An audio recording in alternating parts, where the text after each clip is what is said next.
Hello guys, welcome to my YouTube channel. Today in this class we are going to learn about the sonnet of William Shakespeare. Sonnet number 18. Shall I compare thee to a summer's day? In this poem, the poet William Shakespeare compares his friend's beauty to a summer's day.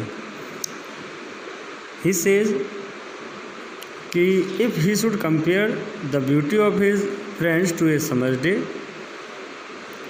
he says that the beauty of his friend never changes with the time, but the summer's day decays all the beauty with the changes of the time. Shall I compare thee to a summer's day? Thou art more lovely and more temperate. कहता है कि क्या मुझे तुम्हारी जो सुंदरता है, क्या तुमको गर्मी के मौसम से समर्स डे से कंपेयर करना चाहिए?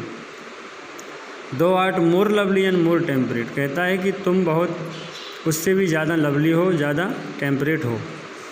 Rough winds do shake the darling birds of me. तेज़ हवाएं हैं, जो तेज़ हवाएं हैं वह मई के मौसम में खिलने वाले फूलों को, उसकी सुंदरता को नष्ट कर देते हैं, फूलों को गिरा देते हैं. And summer's this all had all too short a date.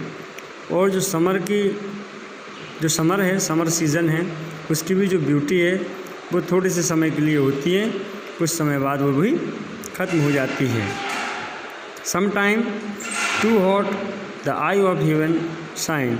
कभी कभी जो ज़्यादा गर्म रहने वाला सूर्य है, the eye of heaven shine, चमकता है, तेज़ चमकता है, बहुत तेज़ चमकता है, टू हॉट. लेकिन often is is gold complexion dimmed. अक्सर उसकी जो सुनहरी चमक है, वो भी कैसी पड़ जाती है? डिम पड़ जाती है. And every fair from fair sometime declines. और हर सुंदर से सुंदर चीज़, एवरी फेयर फ्रॉम फेयर, कभी ना कभी ख़त्म हो जाती है, नष्ट हो जाती है. बाई चांस और नेचर्स चेंजिंग कोर्स अनट्रिम्ड. क्यों? क्योंकि ये प्रकृति का बदलने का नियम है, नेचर्स चेंजिंग कोर्स है, तो इसके जंजाल से कोई मुक्त नहीं हुआ है, इसमें पड़ता ही है, अनट्रिम्ड रहता है इससे. By the eternal summer shall not fade. तुम्हारी अनंत जो गर्मी है, कहने का तात्पर्य कि तुम्हारी जो सुंदरता है, शैल नॉट फेड, वह कभी भी मुरझाएगी नहीं. Nor lose possession of that fair thou ओवेस्ट.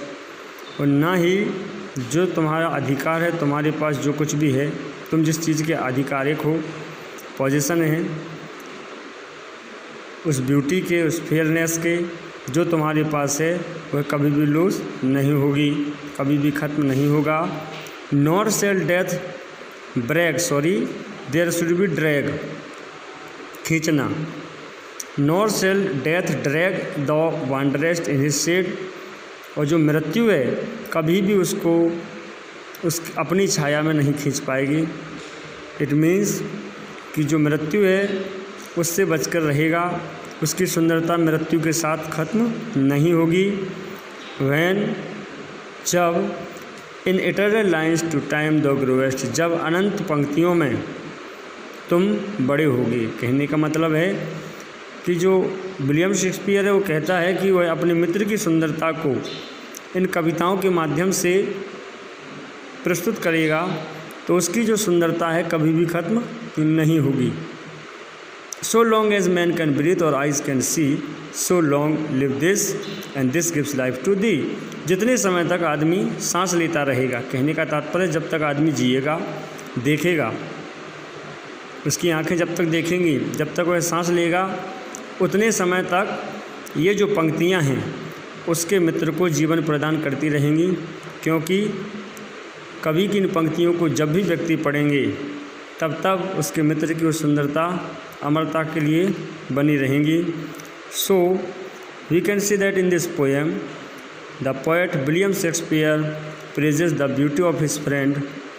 Okay, thank you very much.